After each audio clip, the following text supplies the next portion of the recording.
అలాగే మిథున రాశి వారికి ఈ సంవత్సరము ద్వాదశ స్థానంలో గురు సంచారము, దశమ స్థానంలో రాహు సంచారము, నవమ స్థానంలో శని సంచారము, చతుర్థ స్థానంలో కేతు సంచారము, వీటి వలన సరైనటువంటి ఫలితాలను సూచించటం లేదు.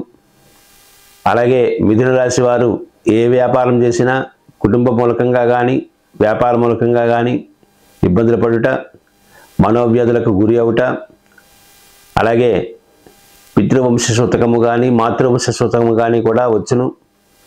ఈ మిథున రాశి వారికి ఈ సంవత్సరం అంతా కూడా లక్ష్మీ గణపతి హోమం, అలాగే దుర్గాదేవి సంబంధించినటువంటి హోమం కూడా చేసుకుంటూ కొంత ఉపశాంతి లభించును. అలాగే ఆపద్ధర్మంగా వచ్చేటువంటి అంటే అనుకోకుండా వచ్చేటువంటి ఉపద్రవములన్నీ కూడా శాంతించును. ఈ మిథున రాశిలో పుట్టినటువంటి వారు ప్రతినిత్యము కూడా అమ్మవారిని దర్శించుకునవలెను. అలాగే ఈ క్రోధినామ సంవత్సరంలో ఈ విధమైనటువంటి నియమబద్ధపూర్వకంగా ఆలయ దర్శనములు పూజలు చేసుకుని అందరూ సుఖశాంతితో ఉండవలసిందిగా కోరుచున్నాము.